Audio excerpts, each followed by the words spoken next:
Masada is a mountain on the southwest shore of the Dead Sea, and the top of the mountain was fortified by King Herod the Great in the 1st century BC. It is famous because, according to the ancient historian Josephus, at the time of the first Jewish revolt against the Romans, between 66 AD and then in the years following, the top of the mountain was occupied by Jewish rebels who held out against the Romans, and it was the last fortress in Jewish hands to fall to the Romans, either in the year 73 or 74 AD. And the reason why it's important is because, according to Josephus, all of these Jewish rebels holding out on top of Masada committed suicide, mass suicide, instead of giving themselves up alive to the Romans. And so this has become kind of a very famous story that has attracted a lot of attention to Masada. And in fact, in the 20th century, Masada became kind of a metaphor or symbol for the modern state of Israel as sort of this isolated entity surrounded by enemies on all sides.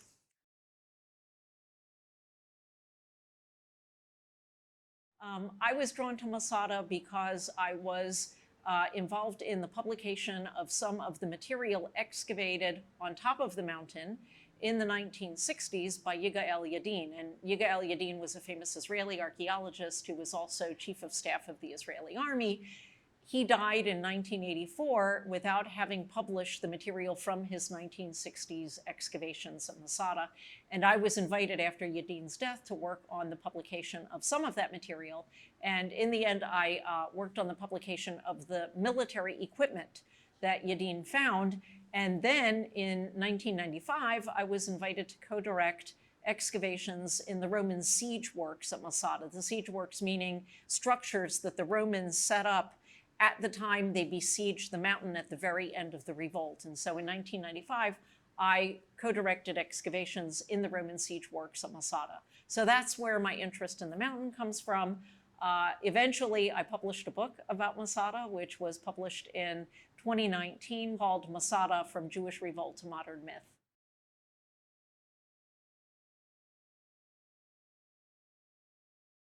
So in the 20th century, before the establishment of the State of Israel, Masada already began to attract a lot of visitors who were Zionists, right, who were Jewish and were Zionists. And one of the aspects of this sort of Zionism in, let's say, the first half of the 20th century was that these young Jews would walk around the country and become familiar with the country, sort of reestablishing a physical connection to the land of Israel. And Masada became especially popular because it was promoted to visitors by an archaeologist, an Israeli archaeologist. Well, he eventually became an Israeli archaeologist after the establishment of the State of Israel, but an archaeologist named Shmaryahu Gutman, who later was involved with the excavations at Masada, the surveys and excavations at Masada. So very early on, Shmaryahu Gutman began to promote sort of Masada as a site that, you know, should be visited by these sort of young Jewish Zionists who would trek out into the middle of the wilderness, which is where Masada is, a very difficult journey, and then make the even more difficult journey climbing to the top of the mountain, which is very rugged and steep.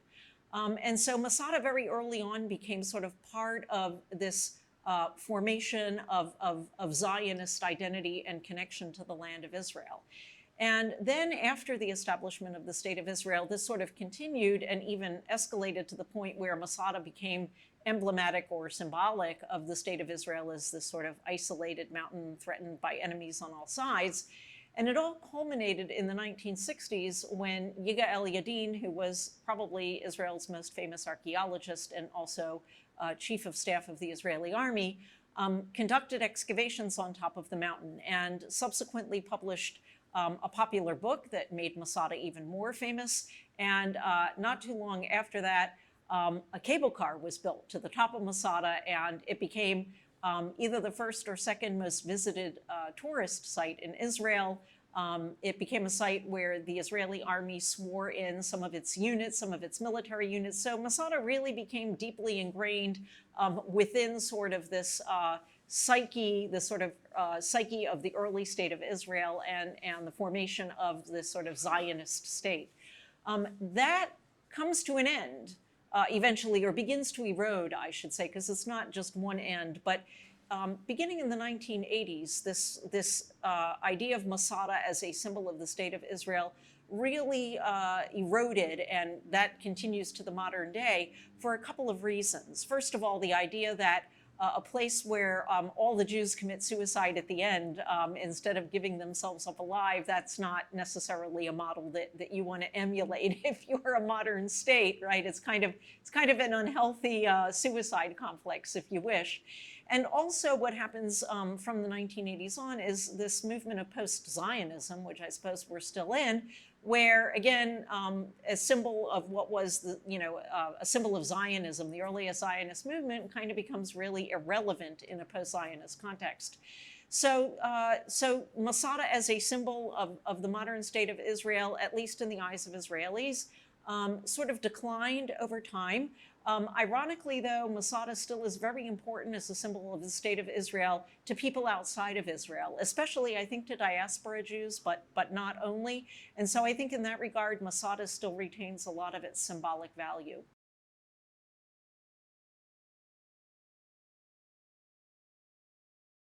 So there are actually several myths about Masada, but the biggest myth, in quotes, surrounds Josephus's mass suicide story. So there's an ancient Jewish historian named Josephus, Flavius Josephus, who lived at the time of the first Jewish revolt against the Romans. And that revolt breaks out in the year 66 AD. It ends officially in the year 70 AD when the Romans take Jerusalem and destroy the Second Temple. But Masada was a fortress that held out in Jewish hands after the fall of Jerusalem in 70. So in the year either 72 or 73, the Roman forces arrived at the foot of Masada to set up a siege. And over the course of that winter spring, 72-73 or 73-74, the Romans conduct their siege. And at the end of the siege, the mountain falls.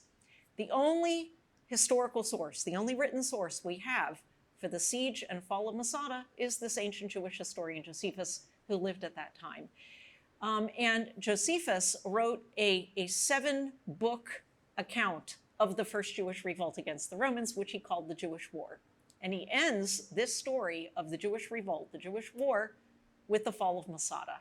And he says that at the end of the siege, the Jews living on top of the mountain who were being besieged by the Romans decided to commit mass suicide rather than give themselves up alive to the Romans. And this has been the source of a huge amount of controversy among scholars in recent years.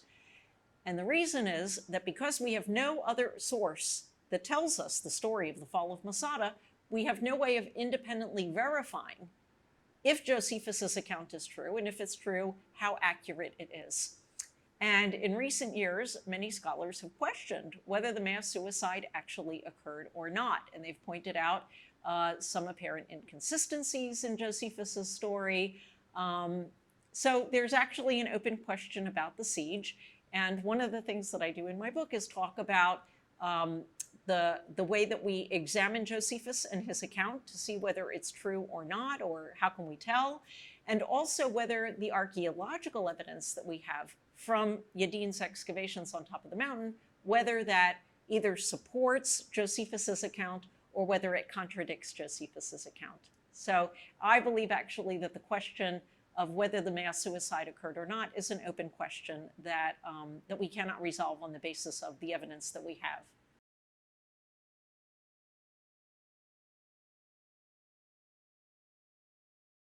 Masada and Jewish sectarianism in the late Second Temple period, so meaning basically the time of Jesus, right? First century BC, first century AD. And we know that there were a lot of different groups and movements and sects, what we call today sects, but they were really different sort of groups or movements among Jews in this period. The most famous would be the Pharisees, the Sadducees, the Essenes. The Essenes are the ones associated with the Dead Sea Scrolls at Qumran, and of course Jesus's movement. But there were also other groups that we hear about from our ancient sources. For example, the Sicarii, who are a group of basically urban terrorists. There's another group called the Zealots. And even just from the literary sources that we have, piecing together who was who in these different movements is very hard, and sometimes piecing together exactly what differentiated them from each other is very hard. But even harder than that is distinguishing them in the archaeological record. So just to give an example, so probably I think, maybe one of the clearest cut cases of where we can identify physical remains of an ancient Jewish sect in the archaeological record would be the site of Qumran, which is where the Dead Sea Scrolls were found. And so many scholars, including myself, believe that the group that lived at Qumran should be identified with an ancient sect described in our written sources as the Essenes. But even there, where you would think it might be relatively clear-cut because of the proximity of the Dead Sea Scrolls and the caves and the site of Qumran, there are nevertheless many scholars who do not accept the identification of the community that lived at Qumran as Essenes. So even in a case where we have a pretty full body of evidence, scholars don't agree. So imagine how much harder it is at a site like Masada, right? So who exactly occupied the top of Masada at the time of the revolt? Well, our literary sources are actually sourced, because we only have one, it's Josephus, tells us that it was a group called the Sicarii, which are these sort of urban terrorists who operated at the time of the first Jewish revolt against Rome, and also in the years leading up to it. So you would expect that there were some members of this group, the Sicarii, on top of Masada. In addition, though, there were undoubtedly other Jews on top of Masada who were not necessarily Sicarii or affiliated with the Sicarii. In fact, what we have on top of Masada at the time the Romans arrive at the foot of the mountain and set up their siege, what we have on top of the mountain at that time are basically Jewish families who were refugees, because during the course of the revolt, many of these people had fled in the wake of the Roman advance, and some of them had fled south and taken refuge on top of Masada. So what you have on top of Masada at the time of the Roman siege are Jewish families, men, women, and children, some of whom may have been affiliated with the Sicarii, but some of whom were not, and some of whom may have been affiliated with other Jewish movements or sects. For example, Yigael Yadin suggested that some Essenes fled from Qumran in advance of the Roman destruction of Qumran in the year 68 AD and fled south to Masada and joined the people on top of Masada. So there may have been even Essenes on top of Masada. I think actually Yadin was right about that, but so scholars disagree. So the problem is that there must have been a mixture of different Jews, of different backgrounds and different affiliations on top of Masada at the time of the Roman siege. But the archaeological evidence is such that we cannot match them up with the various groups that they may have been affiliated with on the basis of the archaeological evidence alone.